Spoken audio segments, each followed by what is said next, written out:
Hello students, welcome back to Anjana Lal study.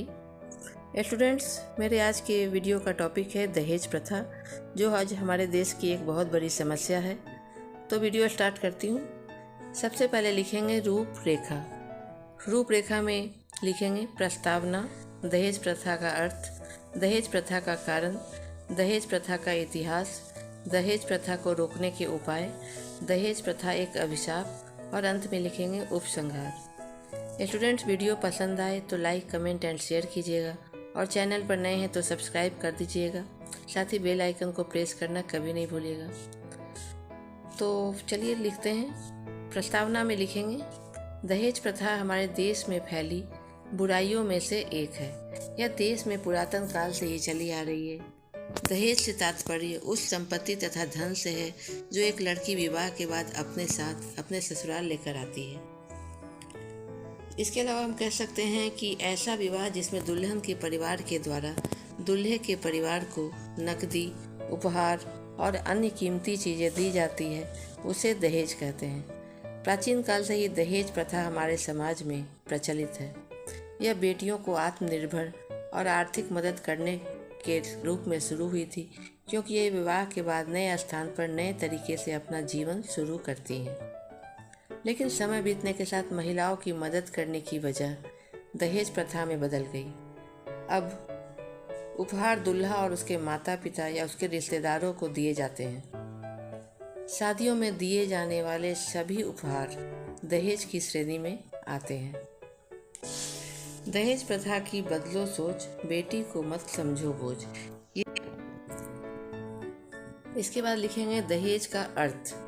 शादी के दौरान लड़की के परिवार द्वारा रुपये, संपत्ति, आभूषण और अन्य कीमती चीज दूल्हे के परिवार को देना दहेज कहलाता है। लेकिन बदलते समय के साथ लोगों के अंदर लालच पैदा हुआ और इस प्रथा ने एक बुराई का रूप धारण कर लिया। वर्तमान में यदि कोई महिला दहेज नहीं दे पाती तो उसे ससुराल में बहुत परेशान किया जाता है। चलिए अब जानते हैं दहेज प्रथा का इतिहास क्या है। भारत प्राचीन काल से पुरुष प्रधान देश रहा है। इसी वजह से हमारे देश में महिलाओं का शोषण होता है और इसका एक रूप दहेज प्रथा है। भारत के सबसे बड़े ग्रंथ रामायण और महाभारत में माता पिता द्वारा बेटियों को दहेज देने का उदाहरण मिलता है। इसके अलावा उत्तर वैदिक काल में भी दहेज प्रथा के कुछ उदाहरण मिलते हैं। लेकिन उस समय दहेज प्रथा का स्वरूप आज के दहेज प्रथा से बिल्कुल अलग था। प्राचीन समय में महिलाओं को उनके पिता द्वारा दहेज में घोड़े, ऊंट, हाथी और बकरी जैसी चीज दी जाती थी और उस वक्त वर पक्ष खुशी खुशी इसे स्वीकार कर लेता था। ससुराल में जाने के बाद इन उपहारों पर सिर्फ दुल्हन का अधिकार होता था। दहेज प्रथा की वजह से हमारी कई बेटियों का जीवन बर्बाद हो गया है। दहेज प्रथा कई कारणों की वजह से हमारे देश में जड़ तक पहुंच गई है, अर्थात एक महिला को अपनी बात रखने का कोई अधिकार नहीं होता है। ऐसे भी समय में महिलाओं का मानसिक और शारीरिक दोनों रूप से शोषण किया जाता है। इसलिए महिला के साथ अपराध होने पर वह उसके खिलाफ आवाज़ उठाने से डरती है और दहेज प्रथा जैसे अपराधों का शिकार हो जाती है। आगे लिखेंगे पुराने रीति रिवाज, हेडिंग देंगे। ये भी एक प्रथा,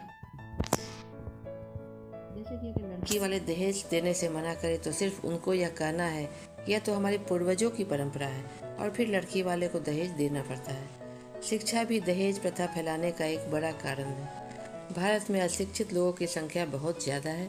बिना पढ़े लिखे लोग यही सोचते हैं कि दहेज के बिना हमारी बेटियों का विवाह होना मुश्किल है। इसके बाद एक कोटेशन लिखेंगे, मान और सम्मान संग बेटी को हम लाएं, बिन दहेज स्वीकार कर रीति नहीं चलाएं।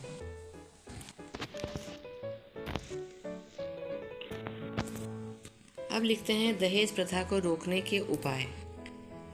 दहेज प्रथा के बढ़ते अपराध को देखकर भारत सरकार ने इसके खिलाफ दहेज प्रतिबंध अधिनियम 1961 का कानून बनाया है। इस कानून के अंतर्गत दहेज देना और लेना दोनों ही अपराध है। इस कानून के अंतर्गत अगर आप दहेज देते या लेते हुए पकड़े जाते हैं तो आपको कम से कम 5 साल की सख्त सजा और 15,000 रुपया का जुर्माना देना पड़ सकता है। इसके अलावा अगर किसी महिला को उसके ससुराल वाले दहेज की मांग करके परेशान कर रहे हैं, तो घरेलू हिंसा अधिनियम के तहत महिला ससुराल वालों के खिलाफ शिकायत कर उन्हें जेल भिजवा सकती है।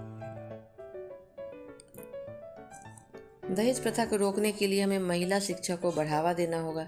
जितनी अधिक महिलाएं शिक्षित होंगी, उतने ही अपराधों के खिलाफ लड़ने में सक्षम होंगी। एक पढ़ी लिखी लड़की कभी दहेज नहीं देगी, चाहे वह बेटी के रूप में हो या सास के रूप में।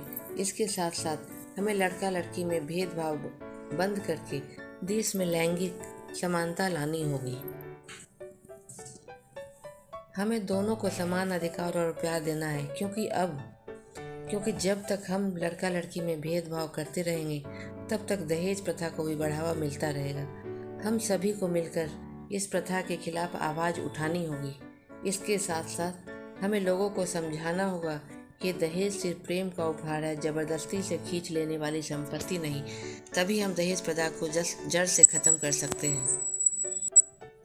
आज एक माता पिता को अपनी बेटी की शादी के लिए दहेज में धन, नकदी और कीमती उपहार देने ही पड़ते हैं। अगर दहेज व धन नहीं दिए जाते तो ससुराल में लड़कियों को मारा जाता है। आधुनिक युग में दहेज प्रथा एक अभिशाप बन चुका है। बदलते समय के साथ लोगों के अंदर लालच पैदा हुई और इस प्रथा ने एक बुराई का रूप धारण कर लिया। आए दिन हम दैनिक समाचार देखते हैं कि दहेज के लिए एक महिला को जिंदा जलाकर मार दिया गया या उसे कहीं और ले जाकर उसकी हत्या कर दी गई है। आज के समय में ऐसी घटनाएं काफ़ी तेजी से बढ़ रही हैं। अंत में लिखते हैं उपसंहार या निष्कर्ष। दहेज प्रथा जैसी कुप्रथा को रोकने के लिए सामाजिक स्तर पर लोगों को जागरूक होना होगा। अभिभावकों को अपनी बेटियों को दहेज देने के लिए पैसे बचाने की जगह उन्हें शिक्षित करना होगा। हम सभी को अपनी सोच बदलनी होगी और लड़कों को भी दहेज न लेने के लिए प्रेरित करना होगा। अंत में एक कोटेशन लिखेंगे, दहेज प्रथा पर रोक लगाओ, शिक्षित विकसित राष्ट्र बनाओ। Thanks for watching my video कैसा लगा कमेंट करके ज़रूर बताइएगा। तो मिलती हूँ नेक्स्ट वीडियो में नेक्स्ट टॉपिक के साथ। तब तक के लिए बाय बाय।